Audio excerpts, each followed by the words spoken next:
So we wanted to take a little time, and here on Substack Live, many of you may have watched some of the programming I've done. It's typically during the lunch hour, and that's great. And we've had some wonderful guests, and some of them are actually already here watching tonight. But Substack, for creators, as they call us, who have a sufficient number of subscribers, yay there, have now given us this beta form technology. It's a beta form of something that is imperfect, which is why we are late. You could not hear me, which you may, by the end of this, determine was a bug or a feature. We don't know. We don't know. So, as Bill O'Reilly once said when he worked for Inside Edition, we'll do it live. We'll do it live. We'll do it live. So that's some context. And I am very pleased because as we approach the end of the year, things are so serious all the time. And often that's appropriate. But it is possible to talk about serious things I almost said something that's not flattering, with serious people who are nonetheless capable of great merriment and mischief, which brings me to Emerson and Zach. I cannot do justice how they could describe themselves. And I think it might be useful if each of you take a moment, and I'm just going to drop some knowledge. I hope your folks, everybody's aware of this. They're together. They're an item. So if you feel the electricity, that's what that is. Blown up my spots. Yeah. Yeah, that's it. Yeah. Mom, he was proposing tonight. Yeah, well, that would be amazing. That would be amazing. Sandy would stop for that. Okay, I'm going to start with Emerson because that's sort of how this story begins. So, Emerson, Doiron, tell folks about yourself, how we know each other, how you know our family. Let's take it from the top. We'll bring in Zach, and then we'll get to the issues of the day. All right. So, I'm Emerson. What's up, everybody? I was a senior at UNH. I wanted to work in politics, so I kept calling people. And then Steve came to a Young Dems meeting, and I was like, that guy's actually really cool. So I went up. I basically accosted him, and I was like, hey, I need a job, really bad, and I really like your campaign, hire me. And you were like, yeah. And you handed me your card. And then you went to the Barnstead Democrats meeting, which is where I'm from. Yep. So I went there and I was like, hey, man, still really need that job. And you were like, okay, she's following me around the state. That's cool. That's great. And then you hired me and I worked on your campaign. And then after that, I worked at UNH. And then I was the executive director for a small chamber of commerce. And now I work for an energy company. But along the way, I also babysat Steve's kids. It was less babysitting because it wasn't, they weren't little. They were 10 through now they're 21. So it's not even babysitting. It's just them bullying me at Olive Garden. So. Yeah, you spent more time at Olive Garden, certainly than I did. Mm-hmm. And my daughters, who one just graduated college a few weeks ago, one is on a winter break now, halfway through her junior year, both go to school up in Canada. They adore Emerson, and for good reason. She's wonderful. She was awesome on the campaign. She was more successful than my candidacy. So sad. It was, but I lost in spite of Emerson and the wonderful team there. So, and then it's one of these things where Emerson really became family. The kids adore her. Sandy and I adore Emerson. She's wonderful. And by the way, so much fun to talk politics with, knows what she's talking about, but our lives in politics have intertwined and yet there's enough of a generational difference that I think you see things in different ways than I do. Which is crazy because I think I'm 30. I'm actually 51. Oops. Mm-hmm. So even better, though, is through Emerson, eventually Zach became part of the family and Godfather. You can't. So, that's right. Zach, tell us all about yourself. A very different origin story than Emerson per se. As you know, Steve, born and raised in Las Vegas, Vegas, baby. very far away from New Hampshire. And college, I got a degree in electrical engineering. I thought I was gonna be the next Elon Musk, but that was over a decade ago. So give me some grace. And Seemed like a then good idea at the time. yeah, it seemed cool. And actually, first job out of college was very relative to the town that I was in. I worked at Scientific Games, designing the computers that go inside slot machines. So very topical. Yeah, very topical for the you know the city that I lived in. Yeah. And then COVID hit, and I was looking for a change. And so that is when I hightailed it out to New Hampshire to take on a new role doing semiconductors and looking into the technologies that go into making renewable energy work, which was a very fun experience for me.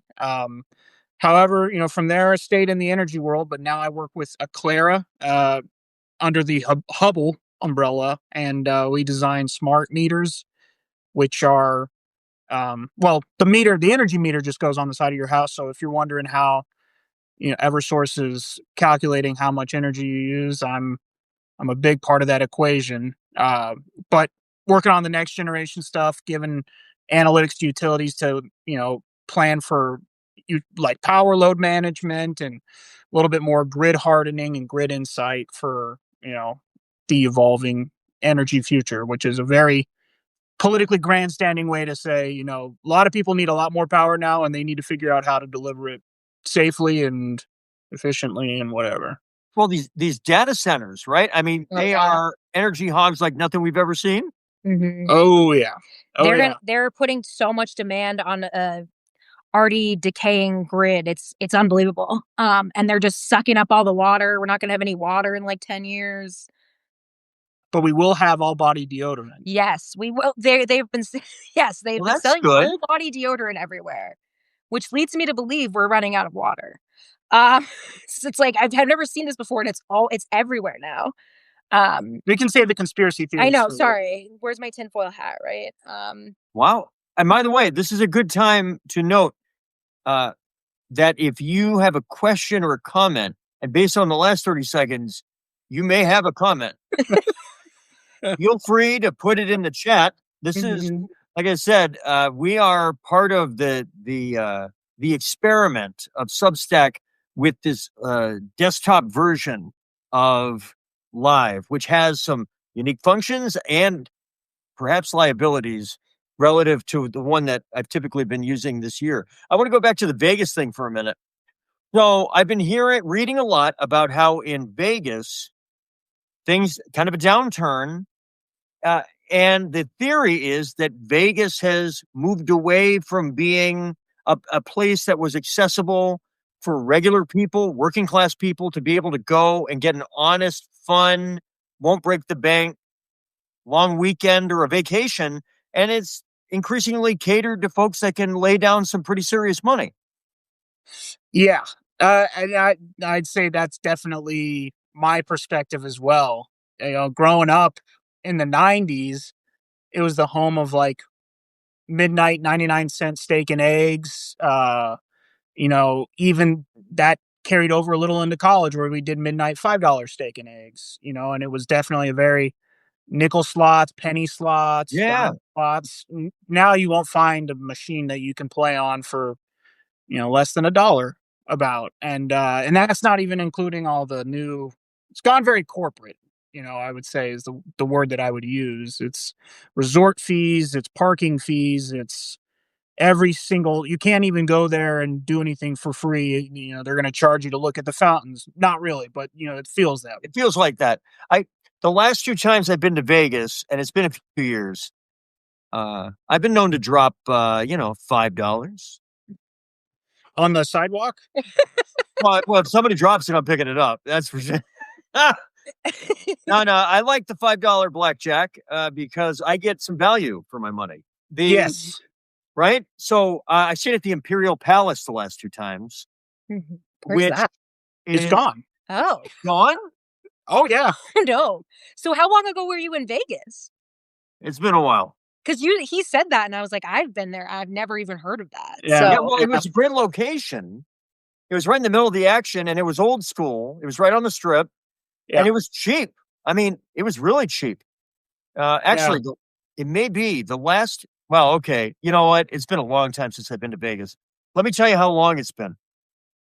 The last time I was in Vegas, I was a keynote speaker at a national convention of city managers because by then I had been a mayor and I used to audit cities for a living. So I had kind of the political thing, and somebody had seen me speak, and compared to a lot of the other folks, they thought I could put sentences together, and I was cheap. So they said, we'll fly you out. We'll give you a little money. And we want you to do the keynote on best practices in municipal management, both from the administrator side as well as the politician side. So I gave the speech, I do my stuff. I had to walk through the casino floor to get to the space, and in the background you can hear the ding, ding, ding, ding, ding, of all the slots and everything while I'm giving these remarks and doing Q&A. True story. I finished the remarks, scheduled for 20 minutes, went 2 hours, kind of like this story. And then and then I go, I'll take your questions. First question, dude raises his hand, town manager from, any town USA. And he says, hey, good stuff. You said at the top that you were from New Hampshire. I'm like, yes, I am. And I'm from there and I live there now. And they said, that's funny.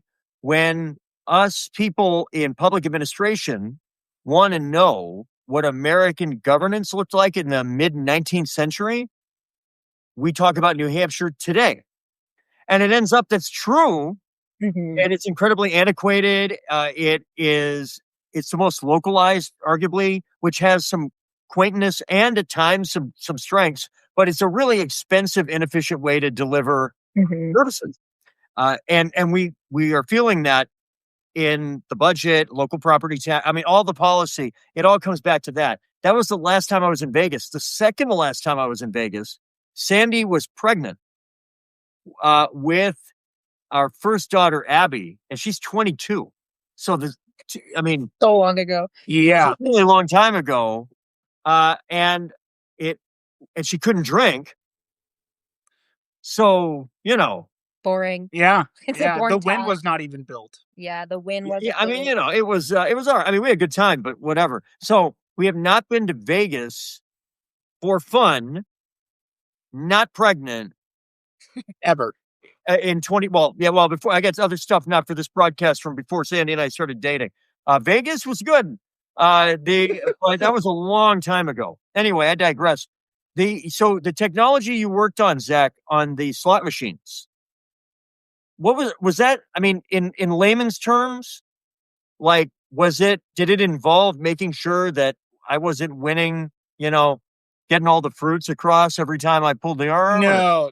That's done by much smarter people than I am. We had a lot of PhD math guys on staff that were responsible for basically, how can I put this? The gaming regulators, NGC, Nevada Gaming Commission, they really regulate how much a person can lose or how frequently a person can lose. But anyway, all that come down to, I was building the computers, the math guys, the science wizards were building the statistical modeling that was used as the background for actually the chance play, right? Okay. So, yeah. So is it true that blackjack remains your best shot at breaking even? Oh yeah, blackjack absolutely is like the best odds. However, they're finding ways to get you out of getting your best payments there as well. What's that? So, Yeah.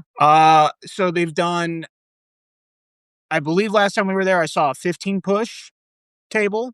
Oh, I see. So they're changing the rules in terms of what's a win? What's a push? Yeah. And not only that, I think blackjack is a 6-5 payout instead of a 3-2. So Hey, you get less payout. And you said $5 blackjack, which told me you hadn't been there in probably about 15 years because you can't find that in Vegas anymore. It's like $25 minimum. And $25 minimum. you might be able to find some cheaper. Yeah. Well, the computer ones you can do for $5. Yeah. So there's computer blackjack too that can be $5. Yeah, like if you're playing on a machine, but if you sit down at a table with real people, $25 a hand minimum. My God. Mm-hmm. Yeah. Well, only for a 6-5 blackjack payout if you hit it. Well, maybe we're not going to go. Well, there's others. It's really fun to go with someone who is from there. Just like as it is, it's fun for him to be in New Hampshire with somebody who's lived there their whole life. Yes. It's so much fun to go to Vegas with somebody who is like, don't take that road. You'll get stuck in that traffic. You need to go this way. And also you need to try that restaurant. Don't believe the hype about that one. That's like the best part. So if you were to go to Vegas, you would want to go with Zach. See, I think that's true. I think what I might do, you're making me think a lot. I'm going to talk to Sandy when she gets home. He's buying plane tickets. It's we have a barn that needs to be renovated here at our home. And I'm thinking now we just might turn it into a slot barn. Oh my God. That'd be so cool. That's the name. So, what's kind of fun is back when I was working at the company that Scientific Games, the years that we did well, they kind of would do some interesting like raffles and stuff like that. And every year, Christmas time, they would give out like 5 machines to the employees. And so the lady that sat next to me, she won a machine. So a lot of people that I worked with had slot machines at their house that you could win money. That's amazing. Not win money at. That's but you could sit there and play. Oh, fun. So if I come into one of those, I can talk to my old boss and I'd be into that. I would do that. We could put it in the barn. I would do that. We could raise money, pretend money. We could raise pretend money. Monopoly money. Speaking of Monopoly money, the year 2025. Yes. If I asked you, pair of young, politically sophisticated professionals, if I asked you on December 3rd, the evening of December 30th, compared to what you thought the year 2025 would be like, and you could take it all the way from Trump to state, wherever you want, compare how you thought the year would go politically to how it has ended up going. I mean, I'm not surprised by anything anymore. So I feel like it happened. I'm like, yep, this makes sense. I feel like there wasn't a ton of the tariffs were crazy, but we knew those were coming. He kept saying that they would be there.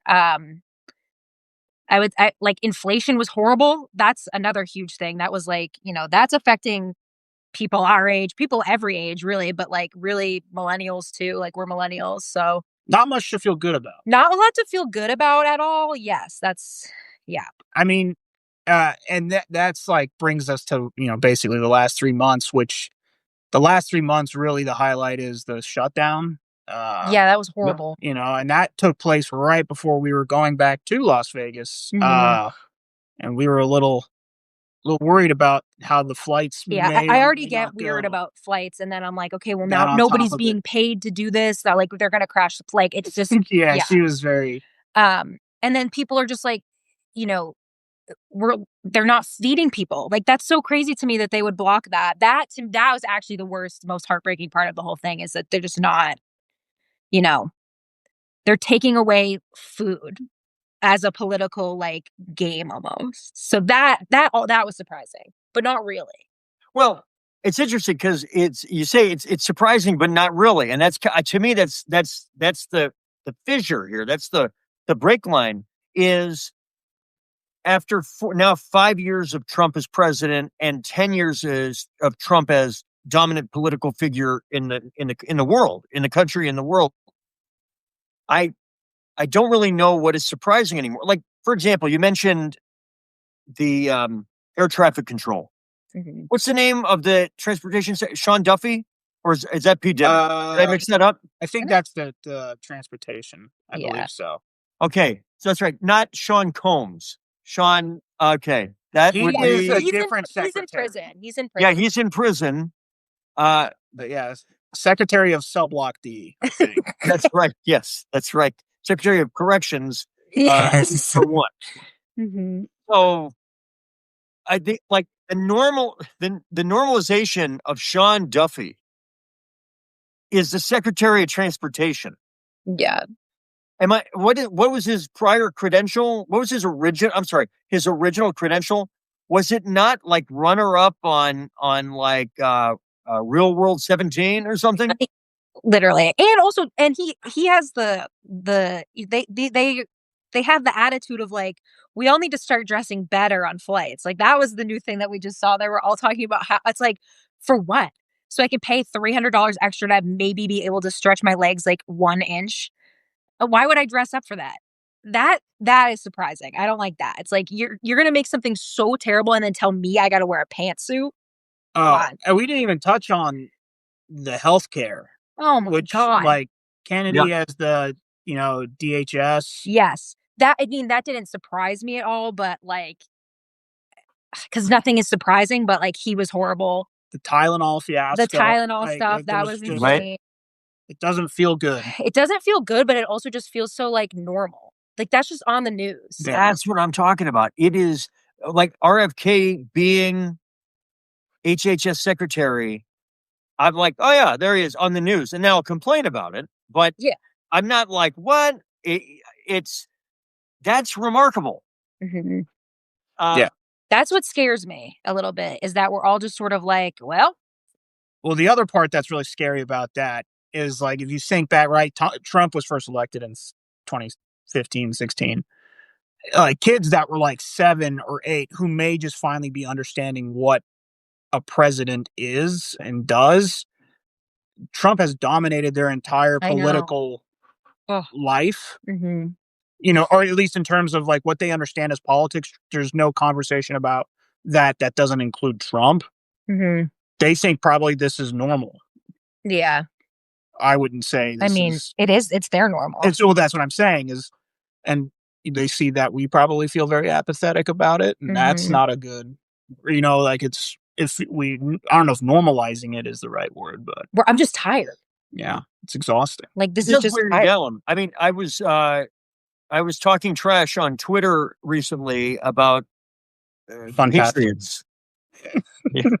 Yes, and somebody was somebody from Buffalo, the Bills fan, was saying that us Patriots fans shouldn't talk because until we've done something, then because they had won the division the last 5 years. Okay, so I'm like, I don't know if you're familiar with 21st century history. Yeah, literally.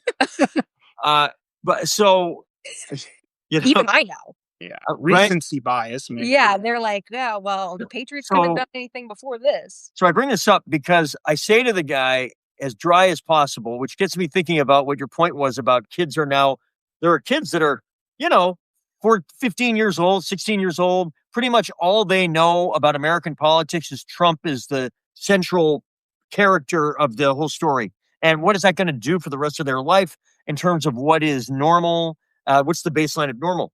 So I tell this guy, I said, actually, it's not, it's been a while for the Patriots. There are children in Vermont,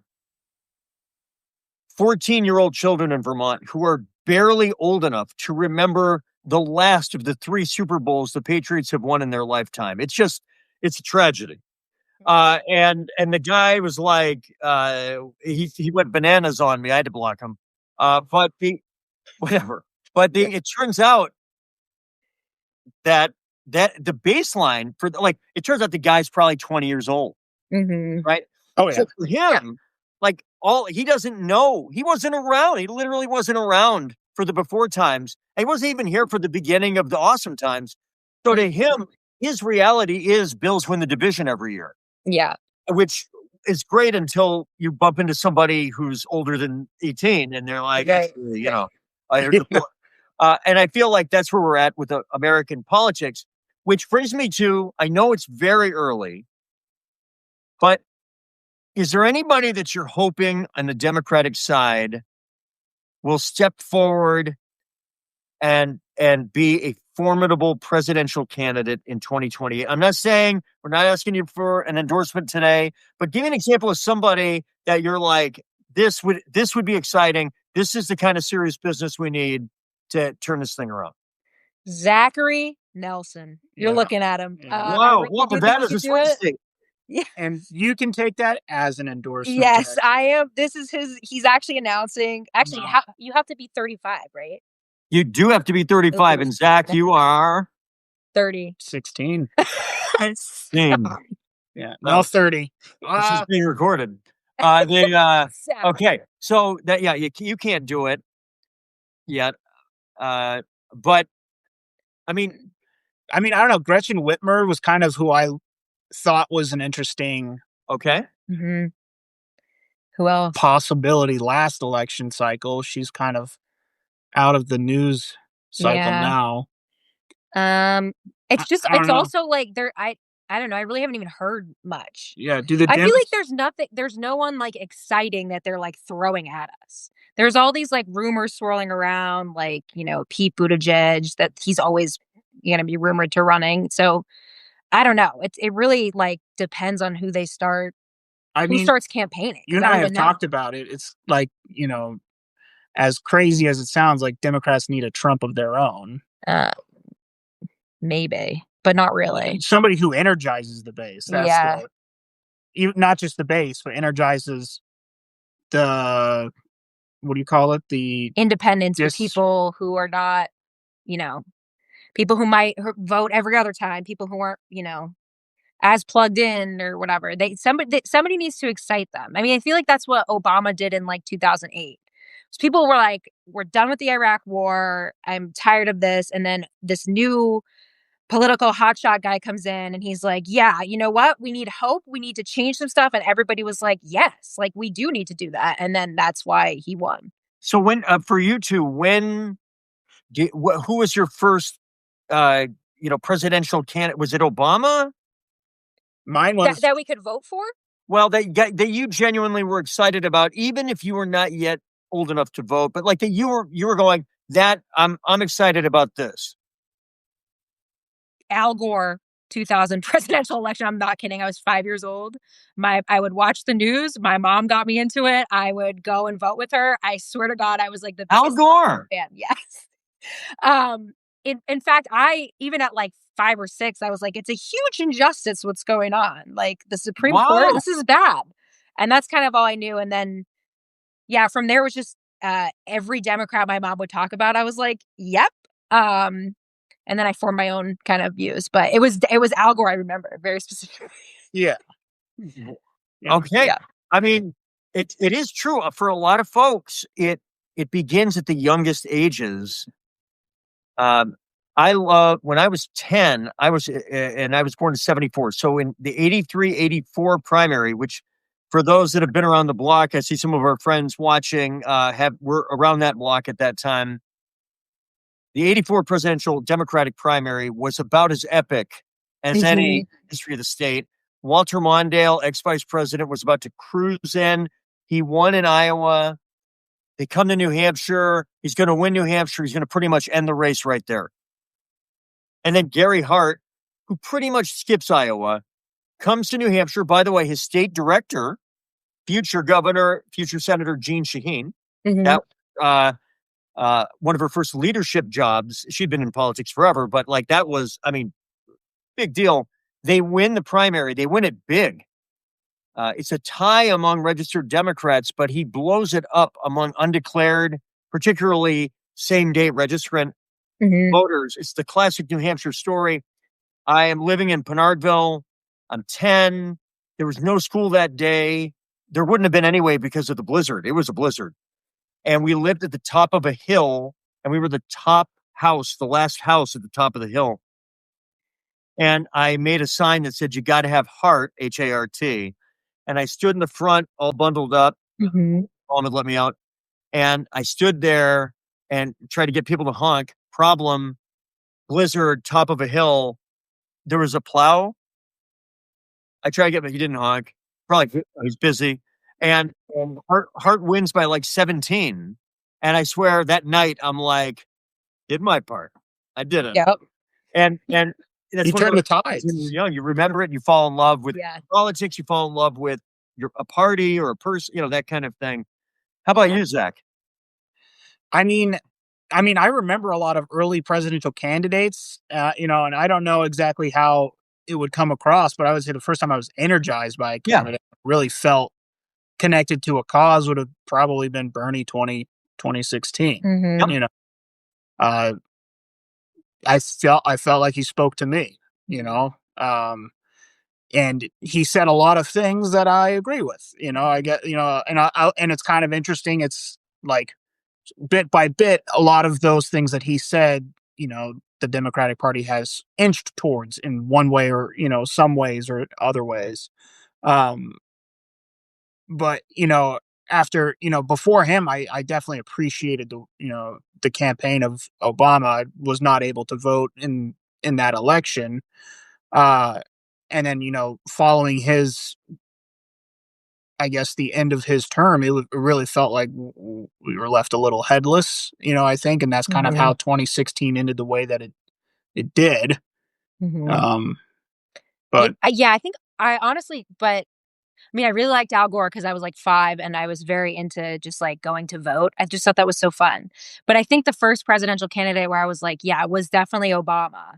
And that's when I was like, I had access to a computer. So then I was like reading about politics and like learning the history and stuff like on my own. Yeah. And I think that's when it really was like, oh, like this is really interesting to me. And yeah, like I got people at my high school interested. They would come over like on election night and we would watch the live results on my laptop. And like they all wanted Obama to win in 2012. And that was like we had like a big party. So it was like, I don't know, it was like kid stuff, but it felt really fun and important at the time. And then, yeah. And then I think I became very disillusioned in 2016. I was excited about Bernie. Yep. And then I was like, okay, it's Hillary. Let's go. And Yep. then. yeah, I think the excitement with Bernie, for me at least, was like, the thought, I was like, oh, we're really going the next step Mm-hmm. following Obama. That's kind of how it felt to me. I was like, we weren't done. We're continuing that that path that I would Progress say Obama forward. kind of pushed down. Yeah, moving forward, going and doing. Yeah. It just, that's kind of how it felt, and so it really resonated with me. It resonated with a lot of my friends. I mean, and how old were we in 2016? And I wasn't really talking about politics with people until him. I think I was like 21 in 2016, and now I'm 30. I don't know. It just feels like we've gone so far back, and like we talk to older people all the time. It just feels like we've gone so far backward. Like someone the other day said that they were like, women have less rights than when we were born, like less rights now than when we were born in the 90s, which is just like, I was like, oh yeah, that's really like not, that kind of sucks to hear. And then you just have to go about your day after hearing something so terrible. But it's like, I just feel like it's just, we've gone back. I don't know how else to describe it. Not that there was ever like this golden era of like American politics or like living in America, but I feel like we were doing some of the right things, right? Like that, Obamacare, as it were, was, it was beefed up at one time. It was not, terrible. Now it's horrible and not great. And I don't know, even if you didn't agree with like Obamacare and how it worked and you thought like Medicare for all or whatever, like we could have expanded on that. Like we could have gotten to the Medicare for all, but then we just put this giant roadblock here that was like, actually, no, we're going to stop doing anything that's good. So I do think that there is and I often think about it in the state context, is if you compare, and I think this is a message Democrats in 2026 nationally at the state level are going to have to think about. In New Hampshire, Republicans rather have been generally in charge for the last 10 years. There were a few years where Democrats had some of the legislative majority, but that was only for a short period. For most of the last 10 years, Republicans have had the trifecta and the executive council. We'll call it the quadfecta. They've had the quadfecta in New Hampshire.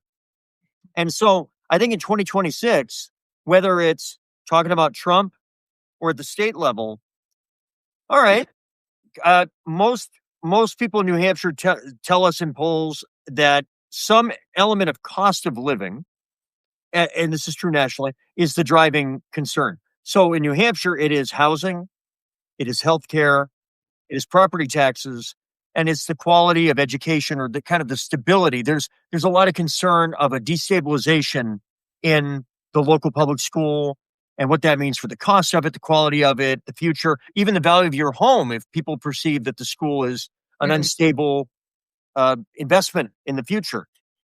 Are you better off in any of these places than you were 5 years ago, 10 years ago? Is healthcare cheaper? It's not. Is it easier to find housing? It is not.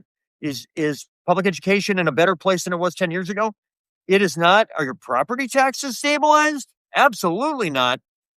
So you don't get to brag, if something, the unemployment rate goes down 1/10 of a point. Hey, I did that. And then be like, I don't get it. I didn't do property taxes. And I think we have to hold Republicans accountable at the national state level because it's been backwards. I mean, in New Hampshire, the last 5 years have been the most restrictive 5 years in the history of the state to access reproductive services. In the history of the state. Like, we're so worse off than we were 8 or 10 years ago. Yeah. Yeah. And we could do the same thing on a number of it. Like, we're now the most libertarian state in America, arguably, in public education. Like, I mean, yeah.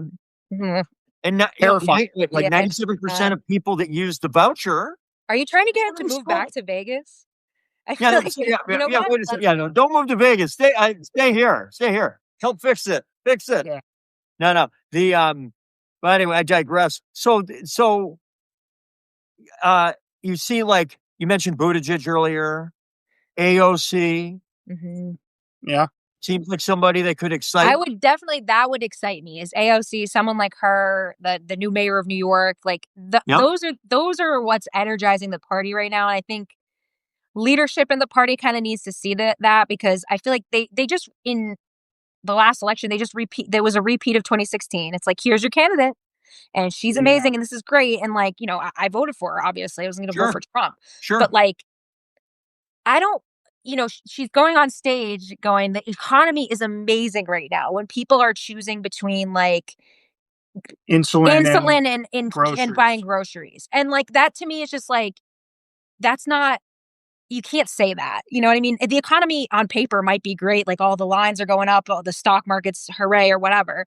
But if the cost of eggs is like $7 and the cost of rent is like $2 million a month and I make, not that much money, it's like not, I don't care about that. I don't care that the economy is doing great. I want to know why my groceries have skyrocketed. I want to know why I live in the greatest country in the world with the greatest healthcare system and I can't get quality care. Like, it's like, why aren't we, needs to be more policy driven rather than this, like, we did it. We're the best. This is amazing. And then they're not hitting back hard enough either. They're just really not. They're not hitting back at Republicans. They're not. Yeah. So let me give you somebody. All right. So somebody who early in the year was more of the, let me bring the Republicans in. He started a podcast. He was bringing in National Republic. He brought in Kirk. Before his assassination, he brought in Ben Shapiro. He was bringing in prominent conservative figures. And then sometime in the spring, kind of flipped it around and did the redistricting referendum successfully in California and so forth. Gavin Newsom. So he seems like somebody who, as the year went on, went from let's collaborate and find common ground to more of you want to fight? I'll fight. And seems to end the year in a pretty dominant place as one of the leading names, at least coming out of the box. If he wants to run for president, he'll be one of the 2 or 3 names that people are going to be talking about, from the word go. How do you feel about somebody like Gavin Newsom? No. Okay. Yeah. I mean, at least right off the top, yeah. Yeah. I'm not, you know, him versus basically anybody else that I can fathom from a Republican side is Sure, way better. Yeah. sure. But No. I'll vote for him, but he won't drive out any votes that weren't No. going to go out anyway, in my opinion. So Right. what is the reason, why that, I mean, I'm interested in the underlying, what causes that reaction? You both had a similar reaction before I could even finish his name. I think it's the same reaction people who voted for Trump are having. He's establishment. He's established. He's not going to do what the people want or need. You know, it's all about money type vibes. It's like we, you know, in New York City that he won because he was an outsider, right? Like Yep. I think it's also just like he's not a regular person. I need a regular person. Like just Yeah. somebody who isn't like this seasoned politician. And that's, you know, some of them do good work, but like we need to have like, I don't know, somebody who just understands that, you know, a lot of these the problems we're facing are because there's billionaires, because there are people that are hoarding like all of the wealth. It's not, you know, you versus me. It's all of us. It's me, Steve, Emerson, Zach, everybody we know versus people who are billionaires. I mean, that's the real enemy here. So it's like, why are we, you know?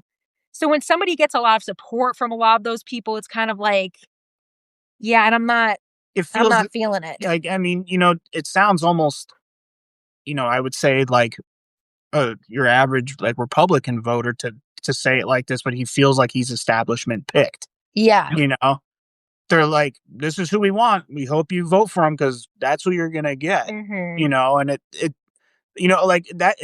The Republican primary of 2016 is not necessarily what I would be looking for in the Democrat side, but I would like candidates that at least differ from each other. Mm-hmm. You know, when you look at kind of like I don't remember what year it was, but it was like Amy Klobuchar, Kamala Harris, Elizabeth Warren. They all feel like different flavors. That was 2020. 2020. Yeah, they all feel like different flavors of the same. Mm-hmm. You know, I didn't see any one of them particularly that had like resoundingly different ideals that would make me go, oh, this is where they differentiate or anything like that. It all feels like they're kind of pushing the general party line, which is the idea, but there wasn't really any radical. It's the money, right? Like Bernie Sanders, he's saying it out loud, right? He's like, that's the problem here. It's that we are, you know, there's lobbyists for all these things like big pharma or whatever. It's like we're catering to them because that's where the money is. Mm-hmm. And we cater to all of these billionaires because they have the money. And the whole like power to the people thing, I think that was really, one, extremely powerful. And two, it's like the real problem is the money. It's not. Yeah, wealth inequality is. It's not your neighbor who has a Trump sign and then you got the, you know, love is love sign in your yard. You have way more in common with that guy than you do any of the people running in your left party, or right. Left or right. That's a very interesting. That's a great way of putting it. I don't know that it's sticking, but at least for a moment in 24, Trump seemed to be able to get enough, certainly to win, enough people at or below the median income that were self-identified as Democrats, whether they were registered as Democrats or as independent type voters. They in polling would identify as more of a Democrat, and they were voting for Trump. And when they asked them, you know, why are you doing this? The research consistently showed, look, I got one candidate that's talking about how expensive housing is, groceries are, electricity, healthcare, trying to send my kid to school. I don't have enough money, and immigration, which was getting tied in as an economic issue. They're taking my jobs. They're taking the housing. You know, the supply demand curves. Okay. And that was appealing to high engagement Republicans, low engagement Republicans, and low engagement Democrats. And then they would look at what they perceived as high engagement Democrats were going, listen, abortion, climate, LGBTQ, democracy, Trump's a jerk. And what I kept hearing in the candidates I was working with in 24 was, by the way, We think climate change is real. We believe, our gay and lesbian friends should have the same rights and respect as everybody else. We're pro-choice. Trump's not a nice guy. Democracy is awesome. Yeah. But you guys never talk about the thing that my spouse and I are sweating it out about every day, which is the bills. Yeah. So if you're not talking about it, you must not care about it, and you must not have solutions about it. And they're like, I'll give Trump a chance. Now he's butchering it. Right. But expectectly. Right. But oh yeah, right. They ran on the same things as they did, that lost them in 2016. 2016, as they didn't. Yeah, they didn't. Yeah, there was just there's so much.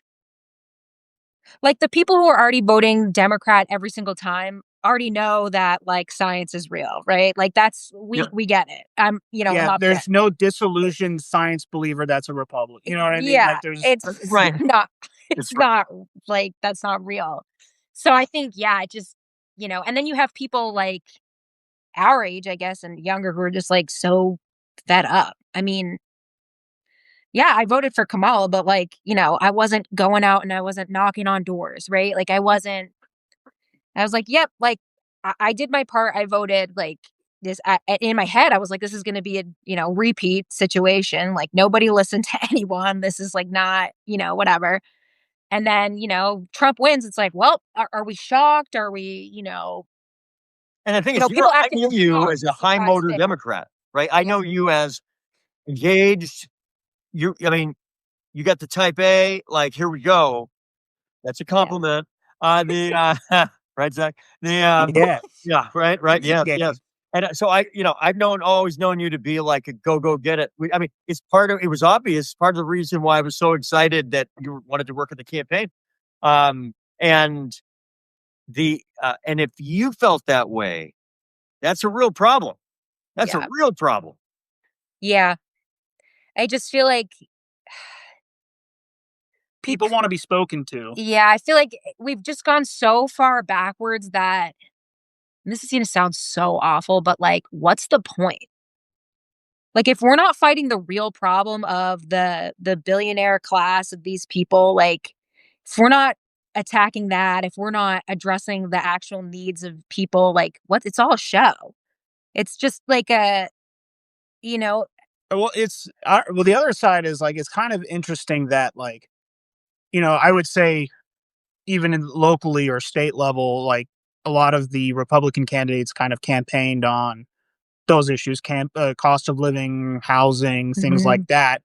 But I mean, from what little news clips that I get, that has not been a priority in terms of their actual legislation or governing. It's been, social causes or social issues, it seems like, has been the things that they... And that's important, right? Like we need to be fighting for reproductive care. We need to be fighting for trans people, and we need to be... we need to do that, but the Republicans, they campaigned on fiscal and then went complete social on the actual policy that they first tried to... At least it felt that way to me. And the voters tell us in majority numbers that they do not want us to moderate on these issues. They just want us to make sure that we are leading with economic. But when I hear some of my Democratic friends that go, well, I guess we need to be a little less pro-choice. I'm like, no, that's actually not what the vote. Not only would I disagree, but it's not what the voters said. The voters are like, I'm with you. There was one candidate, a buddy of mine, who was running for state senate in a swing district. And he's a dude, and he's pro-choice, and he's knocking on a door. I would talk to him several times a week during the campaign season. And one of these days he calls me. He's like, Steve, I don't know what's up. I knocked on, there's this one door. I knock on the door of a woman, probably 60 years old, Democrat leading, undeclared. I'm pro-choice. She's pro-choice. We spent 10 minutes on her front stoop arguing about abortion. I'm like, why? She goes, I'm with you. Stop sending me mail. Which, by the way, it wasn't from him. It wasn't his mail. He wasn't. By then, he was not sending that mail. And it's like, stop sending me mail saying that Democratic candidate X is pro-choice. I know. I kind of assume that. Mhm. I agree. I am afraid my mortgage is about to become adjustable rate. It's about to get adjusted. My payments are going to go up hundreds of dollars a month that I don't have. Like, and your none of your mail is telling me about that. And I think I heard that lesson so many times. Then I also think it's such an opportunity because I think it's much easier to prioritize issues that you were not emphasizing than Well, that's exactly it. change your positions or something. You don't need to change anything. You need to talk about what you weren't talking about because those are the only things that people truly cared about. Yeah. I find that less intimidating. Yeah. I mean, because it's kind of like, no offense, if somebody's running as a Republican, there are certain things I'm going to assume that they hold, Mhm. As a value or as an ideal or whatever it is. So say your piece that's not those things that everybody's already assuming about you, because that's Mhm. the part where you're actually saying something. Unless you have like a crazy radical idea about it. then I don't. Unless your fiscal policy is going back to silver, that, then Hold on. then you need to Wait, hold on. Write it down. Write it down. Hold on here. Maybe I should run for something. We've come Yeah. over. There's a town in Western New Hampshire that's looking for you, Steve. Yeah. I bet there is. You know what's so fun is Steve has lived here in New Hampshire his whole life. I've lived here my whole life. And you've been here for like 3 seconds. Yes. And yet he will wear shorts to the gas station in the winter. And a guy will be like, that's the most New England thing I've ever seen in my life. And they'll drive away. Didn't that happen to you? Yeah, it happened. Well done, I Emerson. just Well think done. it's amazing. I'm writing this down too. I don't know why. What am I going to do with this? Yeah, these are notes. But I'm telling you, it's just so funny. People are like, "Oh, he's also lived here for, 30 years, right?" I'm like, "No, he That's just awesome. got here. He's so New England that they just automatically think that." But then you ask him to pronounce some of the towns in Massachusetts, and you'll quickly realize, no. Those are tough. There's some tough towns to say in Mass. Yeah. Well, the best one is Bill Ricca. You Yeah. know Bill Ricca, right? Yeah. He was like, it was when we'd first started dating. He was like, Uh-oh. yeah, we'd have to drive through somewhere called Lyrica. I was like, Lyrica? What is that? It sounds like a depression medication they would. I was going to say, what are the side effects? Yeah. So then he's showing me and I go, oh, you mean Bill Ricca? He was like, there's no way it's said like that. So then I kept pulling up the towns. I'm like, read that one to me. What do you think that was? It's like an eye chart that you can't possibly see. It's blurry. Lyrica. So now every time I see Bill Ricca on a sign, I always just go, oh, there's Lyrica. Okay, so true story. It's early 2019, I think. Mm-hmm. And I am thinking about doing a pilot episode of a political equivalent of comedians in cars getting coffee with Jerry Seinfeld. It was going to be politicians in my Subaru getting votes. And so we went in my 2013 at the time Impreza, and I got Eric Swalwell to play along. And so I had a small group of folks, and we were going to record him doing a bunch of stuff in New Hampshire and then turn it into like a half hour or a 1 hour episode. So we got him to do the Zamboni on the outdoor rink in Durham. Mm-hmm. Nice. Like that. He'd never been on a Zamboni. Okay. He got to be the soccer goalie against the UNH women's soccer team. That's cool. Being goalie, pretty hard. That's a big goal, it turns out. Mm-hmm. It is. And one of the things was I had him do a mini town hall in the little town of Dublin. Mm-hmm. And on the way, I wanted him to, it was snowing. Okay. It was February. It was really cold, pretty bad snowstorm, almost too bad. He wasn't used to that. I drove, right? And we stopped by there's a sign. It's no longer there. It was at the time. The biggest coffee desert, Dunkin's desert in New Hampshire, was reportedly at the time on Route 101 between Milford and basically Keene. Mm-hmm. There's one in Peterborough. So that kind of kills that a little. But yeah, and they had a sign, one of those crappy little, you have to move the plastic letter sign. And it's something like, stop, last Dunkin's for 23 miles. That's awesome. That was awesome. So I'm like, we're going to stop. So we stop. It's snowing. It's crappy. And I'm like, I'm going to get your drink. So I'm driving. And we're like, what do you want? And I'm like, 2 medium iced coffees. And he's like, I don't really drink iced coffee. And he's like, it's snowing, dude. And I'm like, you want to be president? Literally. If you want to be president. You want to be president? You're at a Dunkin' friggin' Donuts at Milford. It's the last one for 23. If we break down, you're going to want a nice coffee. This is it. Yeah. There is no more. I'm like, do you ever watch Alive? Like, this is it. So, because you're not drinking mine. And so he orders it. And he was a very good sport about the whole thing. He really was. Right. We did all kinds of stuff. We went to a gun shop in, I think, Raymond. They didn't give him one when he crossed the border?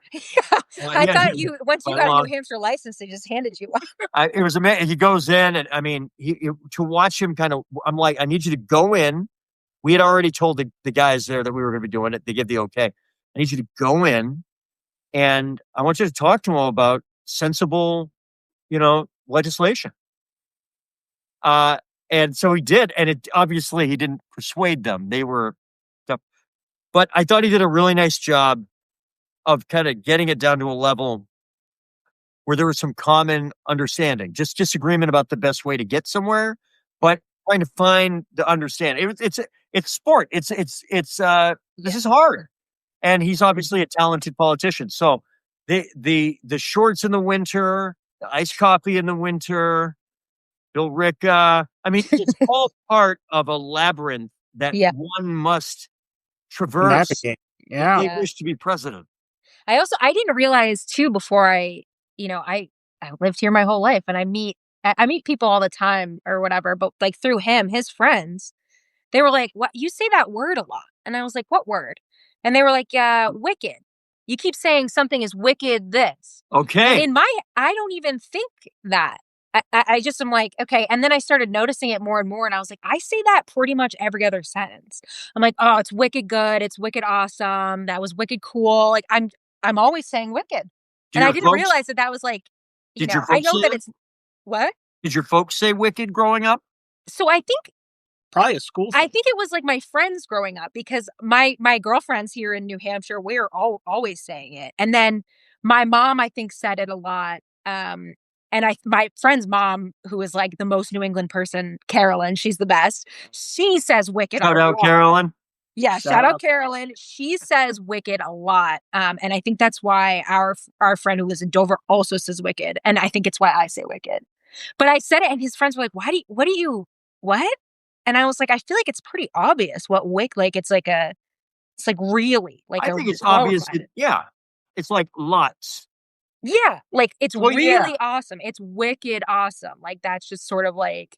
Yeah, but that's we understand that. I know, but they were like, just thanks. About was this foreign to you at first? I imagine it was. No, wicked was. I mean, like, I watched a lot of New England Sports Network when I was younger because I thought the reporters out here were hilarious. Never seen a market so hard on their own teams. Oh yeah. Yeah, this is passionate business. Passionate, serious business. Yeah, but it's actually kind of funny because you got your little rules out here. Yeah. Speaking of another political blunder, if you will, like the iced coffee from in the middle of a snowstorm. Back when Trump first ran for president, I don't know if anybody would remember this, but he said Nevada in some type of like interview or some rally or something like that, and he got so much blowback from it. He issued a statement saying, "I apologize for saying." Wait, Steve, how do you pronounce the state he's from? Nevada.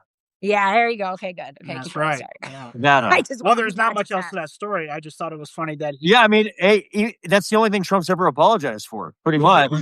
Famously, yeah. Yeah. When I was a kid, this is before your guys' time. We had I think it was the Apple IIe, maybe. The one computer in the back of the classroom. Oh, nice. And I was, I was pretty bright there, or at least that's what my mom said. And I would finish the assignments early sometimes. And that what they want you to do, if you're a good kid, you finished it, you weren't rowdy, they'd let you go to the computer, which was this giant desktop, and they'd let you play one of the 3 games in America that had been created. And it had to be academic, so no Pong. So we played, and every teacher always called it Oregon Trail. Yep. You'd leave with 4 people in the wagon. You'd get to Oregon with 12. Oh, I've They played. wouldn't tell you how it happened. Dabbled. Oh, I love Oregon Trail. Yeah. Everybody was getting dysentery. Dysentery. Throw a little scurvy in. Yeah. Attack from an animal. And so I was like, I'm never going to Oregon. Oregon. Oregon. Right. Yeah. So I said Oregon for a long, long time. Nevada, pretty early. I heard that's how you say it. But it might have taken until college to get Oregon out. And that was because of Oregon Trail, which is how everybody told me you said it. Well, I didn't know Nevada was Nevada. Like I always pronounced it Nevada. Yep. And then I met him, and he nicely was like, it's Nevada. And I was like, Nevada? What are we in the Nevada? Nevada. It's a very hard name. It's a very Massachusetts way to pronounce it is Nevada. Yeah, Nevada. And right.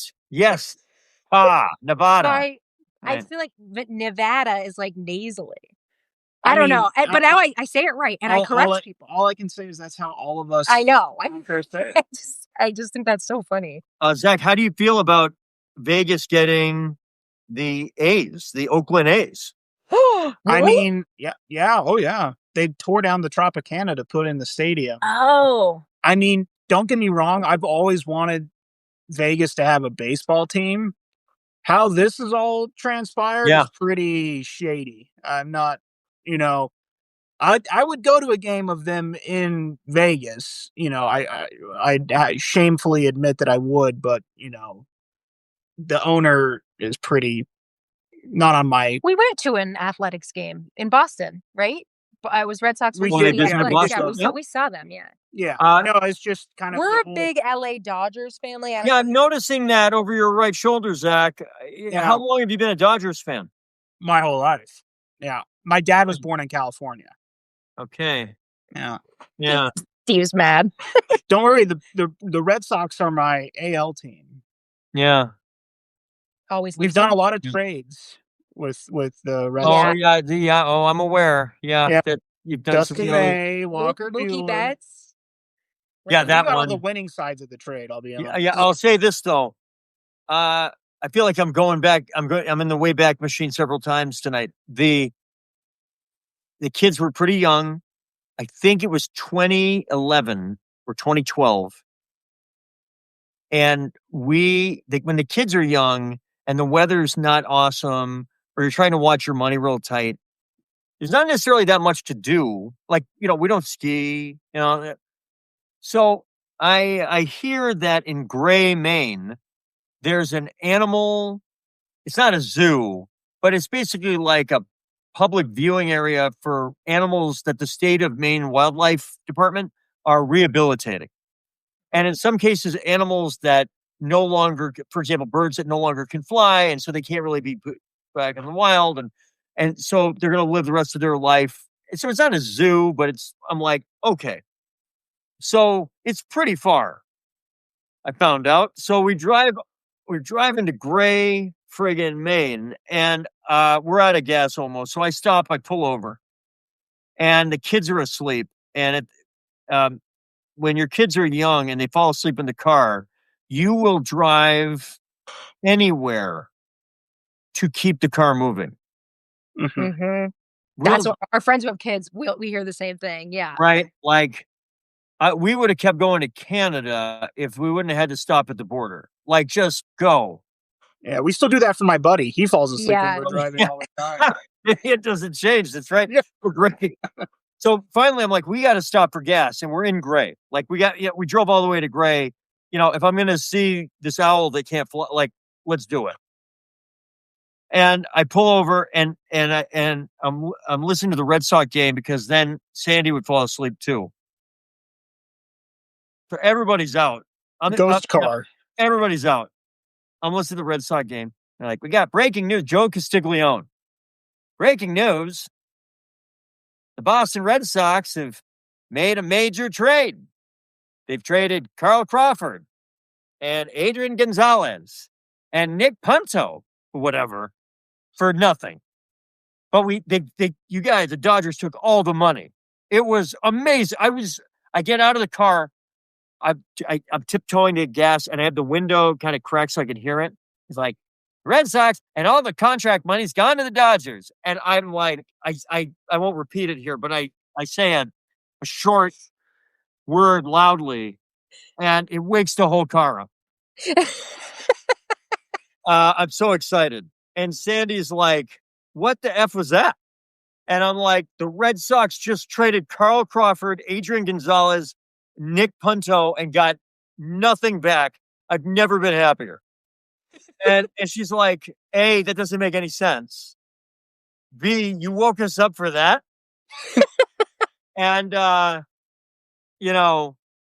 and she's like, you deal with the kids. So then the kids are up, they're cranky, and I get in the car, we got gas.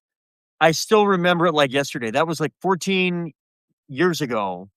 That was almost as good at the moment as the Mookie Betts trade was bad at the moment. That still stings. It stings. Like your favorite team for a generation will try to develop a player who is a generational special player that you'll tell your kids about.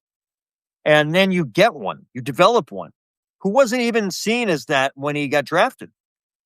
He wasn't even an outfielder. I mean, he's not now either. So like he's amazing. He's amazing. And then he has the coolest name ever. And he was charismatic in a sport that lacks charisma a lot of times. And he was the best player in baseball, and he was dynamic, and we win the World Series with them. And here, like, holy cow. And then 2 years after that, less than 2 years after that, we're trading him for, bag of baseballs, basically. Yeah, Alex Verdugo. And because we don't want to pay him. Yeah. That remains. We're going to have to win another World Series, I think, to feel like we've washed out that disappointment. Maybe it'll be against the Dodgers like 2018. Well, at this rate, the Dodgers seem like they get a buy into the World Series. I mean, yeah. Once in a generation player. They have how many once in a generation players right now? It's unbelievable. I mean, Yamamoto, Shohei Ohtani, Mookie Betts, Freddie Freeman. Like, I love Ohtani. I mean, I never thought in my lifetime I'd see a guy who played both sides of the ball. It's such would outplay Babe Ruth.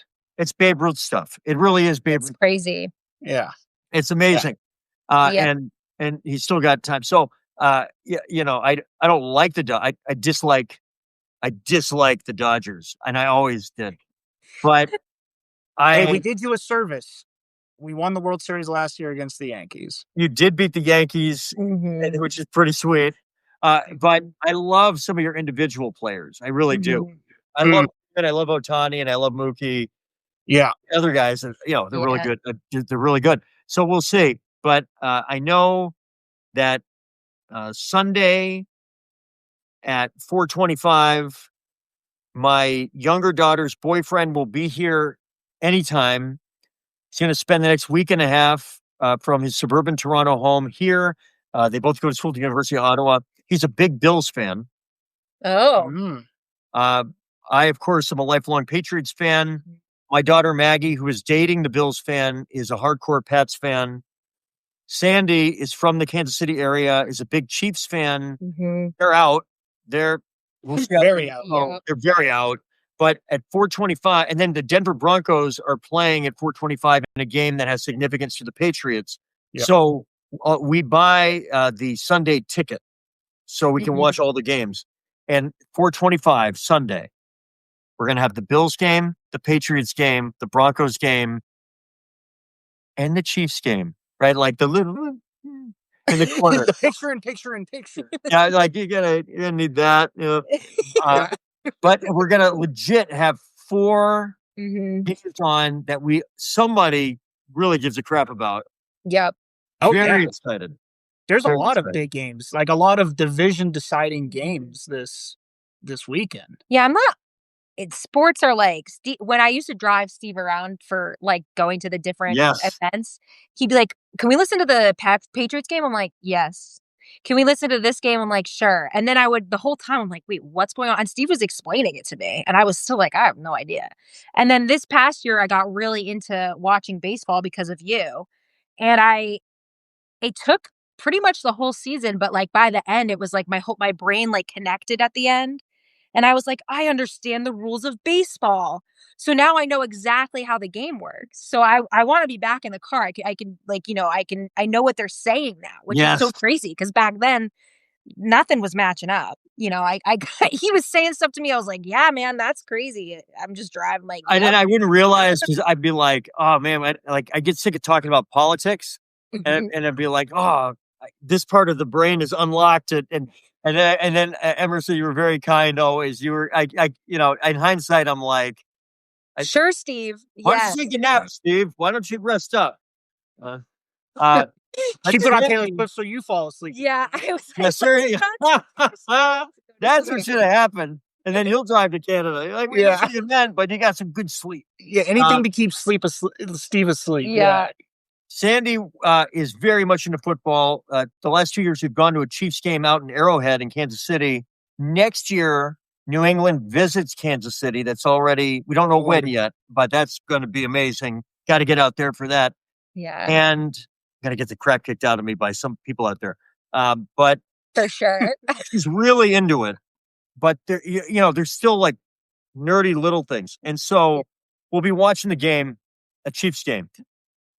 And she knows I can't, like, she's really knowledgeable. I love her even more. So it's amazing. It's like another level of love. And then there'll be a whistle. And I'll see in the corner of my eye a flag, like at a certain spot in the field. And I'll be like, God damn it, defensive holding. And she'll be like, how do you know that? And I'm like, it's where they threw the flag. It's who threw the flag.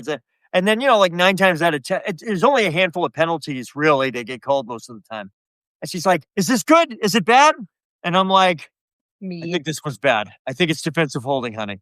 And so it'll be like, defensive holding. And they'll be like, You've done that before too, where you say what the flag is for. And I'm like, how did you know that? And he's like, well, the same thing. I'm like, that's it's years. You say it here, it comes out the TV, Yeah, literally. That's it. Well, I see the time, and pretty soon this will be breakfast. And although that would be delightful, we'll meet you here for mimosas. Yeah. Well, that's true. Would you have guys? Well, wait, you do have some plans that I'm aware of for New Year's Eve. Oh yeah. That's right. We'll be at your house eating Chinese food, and then she's bringing the eggs. I'm bringing the toilet paper. And that's Halloween. You don't. Let me text you our new address. Yeah. No, we're bringing the fireworks. Yeah. We'll bring the fireworks. We will the sparklers. Sparklers. Now, Sandy and I, we're at the place now. Okay, so we were starting to date in October of '99. Okay, and the year before, New Year's Eve, going into '99, I went to New York with one of my best friends, and my friend Kim. One of her best friends down there had rented out a bar in Manhattan, and she's like, "Come on down, it'll be fun." So I went down. It was awesome. Okay, it's midnight. They play, of course, Prince, 1999. Awesome. And I say to Kim, I said, you know what? I'm inspired. Living in Boston, I lived for Boston for a few years. I am going to rent out a bar for New Year's Eve Y2K somewhere in the Boston area. I'm going to do it. And she's like, good luck with that, Y2K. So it's February of 99. I'm single. I'm ready to mingle. And I go to the Phoenix Landing in Central Square and I explain it. And the guy's like, yeah, I'll rent it to you for the night, open bar and appetizers for $20,000. And I'm like, well, what's the fire code? And he's like, it's about $250, I think is what he said. So I'm like, okay. So I didn't know. And I didn't have that money, of course. I'm like, how long do I have to get the money? And he's like, I need half of it by June. Like, okay, that's pretty reasonable. I need the rest of it pretty close, whatever. So I get hustling and I start selling them tickets for $125 each. Open bar, Y2K, cool club.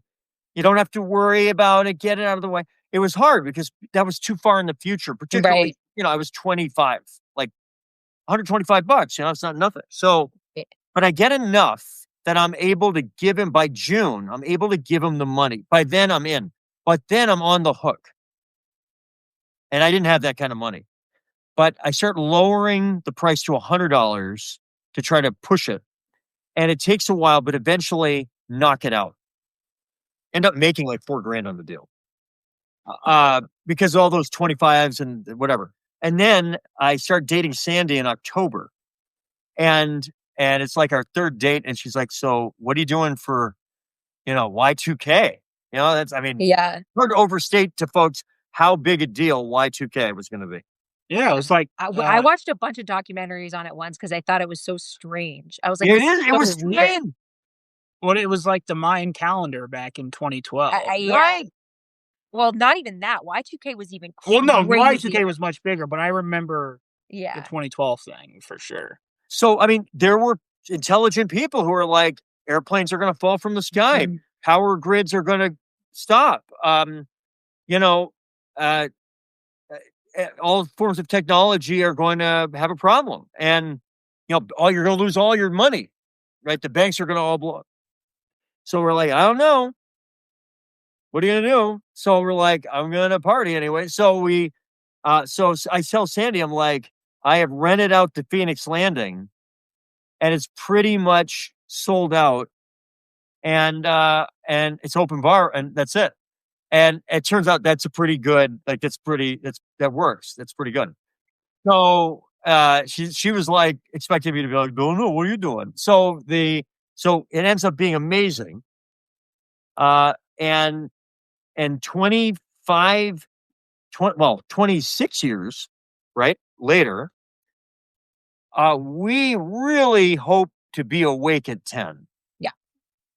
That's where we're at now. You hope to be? I don't. Yeah, that's right. Yeah, good for you. That's right. You gave up. We will be. I'll be tucked in. Yeah.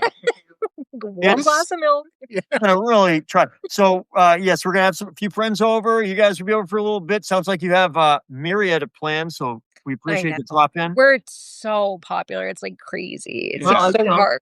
That's the word. That's the word on the street. Yeah. Anyway, it's late, and we got to get rested because tomorrow night we're partying. We're partying like it's the end of Y2K. 1999. It's Y2K ish. Y2K25. It's actually a Y2K party. You said I could bring 20 of my closest friends, right? You could. And it's you're gonna be pretty upset when there's like one chicken You made us Lorraine. pay you $100 to be there. Yeah, for $100. That's right, for $100. Inflation, though, maybe it's a little bit more now. This was fun. We'll have a Dick Clark doll. Yes. Okay. Yes. I don't need All that. of a sudden, you have other plans. Yeah. Oh, would you look at that? That's pretty good. I'm a little late. I gotta vacuum my driveway. Wow. Yeah. So I'm going to make do you have any shameless plugs that you'd like to make?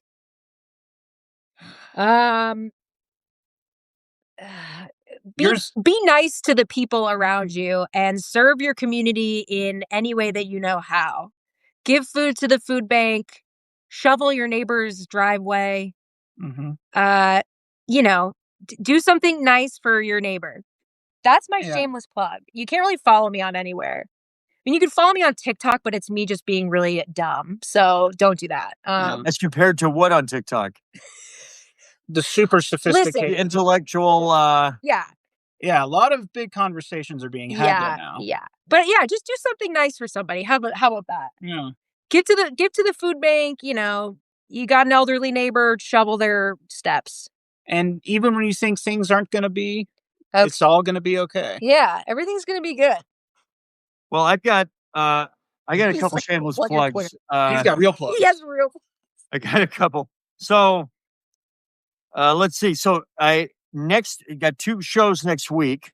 Tomorrow night, I don't think there's no show. Next week, 2 shows. One, some of our folks that have been on, they probably all have checked out by now. But if you're there, or if your cat is still watching, Kathy Staub, a good friend of mine, she's a state rep from Manchester. We love Kathy. Kathy and I are going to be doing an episode on the minimum wage. She has a bill to raise the minimum wage in New Hampshire. It is tied with a handful of other states for the lowest minimum wage because it is tied to the federal minimum wage of $7.25 an hour. I don't know if you're familiar with $7.25 an hour. This it gives minimum a bad name. It's Yeah. Kathy is such a wonderful advocate in so many ways. She's a veteran legislator. She has a bill on this. We're going to spend some time talking about the minimum wage, and then we'll put that on the Steve Marchand podcast as well. That'll probably be a live episode, and then we'll turn that into a podcast. I also have the sports podcast that I'm going to take to another level in 26. I feel like today devolved into sports talk by the end. And I have somebody I'm excited to bring on. His name is Dan Rotman. So Dan is a young guy. He's gone back to law school now, but he is the founder of scoutednfl.com. And I've been following this guy for years. He used to work for PFF, which is this rather large, it's a scouting organization for all the major colleges and the pro teams. This guy is an extremely sophisticated and a really nice guy too, who I met through Twitter. He, and I'm not exaggerating, more than anybody in the scouting industry a few years ago, this guy was so all over Drake Maye 3 years ago while he was still at North Carolina as the generational quarterback prospect of the decade in college football. And he got some crap for it from people that had been around the block more times. He's got the receipts. Yeah. He is looking every bit as smart as he is. And so we're bringing Dan Rotman on next week. I'll have that out. I'll get that out soon. And we're going to talk a little bit about how he got at such a young age into a prominent place in NFL scouting. Mm-hmm. He's really good at it. How we can convince him either to drop the law stuff and just do more of the football scouting, or at least to become my attorney because he's pretty smart. I don't need one. I'm just saying. And I want to talk seriously. I want to talk about Drake Maye. Drake Maye may be the MVP. We'll find out. He's probably one good game away from locking down the MVP. Matthew Stafford last night had a kind of a clunker 3-interception loss to the Atlanta Falcons. Yeah. And it took it appears to have the betting markets say now that Maye is a fairly strong favorite. Leading candidate. Yeah. Leading candidate. So, which would be very exciting for a 23-year-old second-year quarterback. So, Dan Rotman will be my guest. As soon as we have that, I'll get that out there on the By the Numbers Sports podcast, which is, I think, going to be much more prominent in 2026. So, Kathy Staub, Dan Rotman, they don't know each other, but if you watch and listen to my stuff, you'll know both of them by about the end of next week. Sounds good. That's what we got. Happy New Year, everybody. Happy New Year. Happy New Year. Enjoyed this evening. Get some sleep so you can stay up till 10 tomorrow. Yep. And then go to stevemarchand.com. I got my Substack. You get all the stuff there. If you're not a subscriber, please do so. If you are a free subscriber, please consider becoming a paid one. It actually has done, I've been very pleased this year. The generosity has been amazing, and it's allowed me to spend more time on it, which kind of snowballs into hopefully a better product as well. All right. Thanks so much, Zach. Thank you, Emerson. Thank you, Steve. Yeah, this is Thanks fun. for having us. It was good. Sandy and I will see you tomorrow evening. Yes. And I will see the rest of you in 2026. Thanks a lot, guys. Have a great night. Bye. You Bye. too. Bye-bye. Bye. Bye, everybody.